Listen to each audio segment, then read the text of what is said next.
Right, hello everybody and welcome to Matt Fry Golf. I'm down at TrueFit Golf Centre today and this is the third video in the Fix Your Slice series. So today we're going to be looking at the release of the golf club. How do we actually release it and what happens when you don't release it? So firstly, as we know, this is about slice, this series. So what we tend to see with a lot of slicers, well most slicers, is that when they're swinging, the club generally is travelling from an out to in path. And then what happens through there, as they start to actually get into the hitting zone, into impact, they don't release the golf club. They hold the face and they learn to hold this face through impact. So then subsequently we see some side spin being put on the ball in terms of left to right spin for the right-handed player, and we get the slice. If they were to release it with that out to in path and turn that face over, we'd see some quite violent hooks from there. So it's to guard from hitting that left shot. So today I'm going to give you a nice drill, nice easy drill that you can do at home and practice at the driving range to help you release the golf club better. So firstly we need to understand, like I say, what happens when we are holding on to the face and what that actually feels like. So as you can see here, I've put a T-peg in the top of my grip on my driver, so nice and easy. If you can get a long one, just pop it in there so as you actually grip it, you can see it just poking through the grip a little bit so you're aware of it when it is there.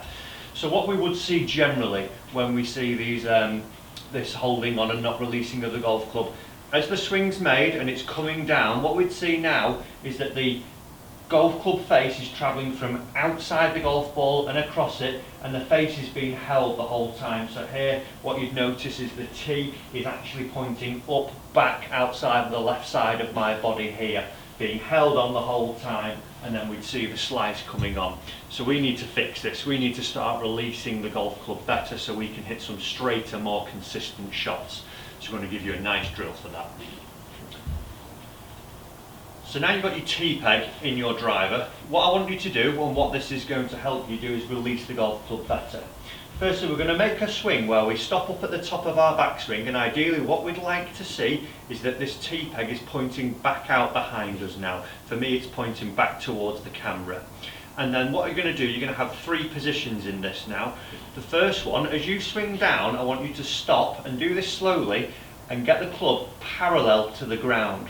And what I want you to try and get is that the T-peg is running parallel to your ball to target line. So if you're at the driving range or on the practice ground, it'll be pointing up out towards your target, just left of it, parallel to it. So once you're going to do that, you're going to have a few rehearsals where you stop nice and slow and see this position here where the T is pointing out down the range now. So have a few of those, just get it stopping and see the T pointing down there. Now your second point, once you've got into here, we're going to move it on now into impact. And what I want you to see is that the T is now pointing back in towards your stomach. It's not still out in front of you, outside the left of your body here. What we're going to see is that as you hit it now, the T-peg will be pointing into your stomach.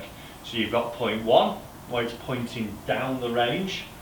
Point 2, where it's pointing back into your stomach.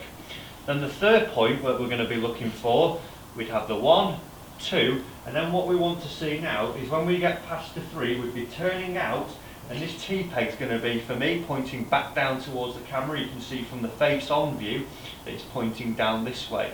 What we're not seeing now, and what we'd see with the slicer when they do hold it, is that that T-peg is still pointing outside the left of me here. So face on, you'll see those a little bit better, guys, there. You will see those images for you. So what I want you to do is run through this quite slowly. I can't emphasise enough how much better you will feel doing these movements slowly, so you can actually get the positions in place and understand what they feel like. If you just stand there quickly, you're never really going to gain much from it. So what I want you to do is just rehearse slowly. Point 1, point 2, and point 3. Go through that once more. So we swing up to the top. We're going to stop at point 1, make sure it's pointing down the range now. Point 2, it's pointing back into my stomach.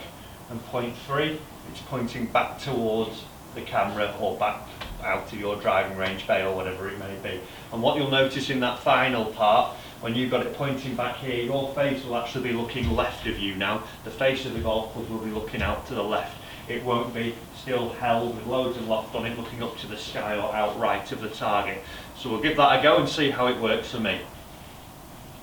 So I'm going to have one little rehearsal where I come down a little bit quicker, feel it, feel my 3 points, and then I'm going to give it a go, a nice hit.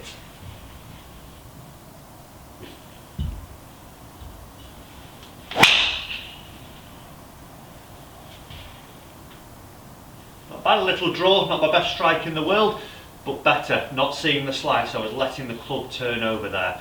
So you need to build this into the game, guys. Hopefully you've watched part 1 and 2 and you've had your face fix and you've had your path fix. Now we've got the release fix. So like I say, practice those in sequence, get them working for you. And then last video that we're going to be looking at is the transition, how we start the downswing. So once you've got them all together, hopefully we get rid of them slices and we start to see some straighter drives for you and more consistent drives. Guys, I hope these little series are helping you out so far. If they are, comment down below. Give the thumbs up, a click if you do like the videos so far. And as always, do subscribe to the channel so you're not missing any of the other videos that are coming out. They're totally free. So why not give it a go, and hopefully they'll help you improve your golf. Thanks as always, and I'll see you soon with more tips.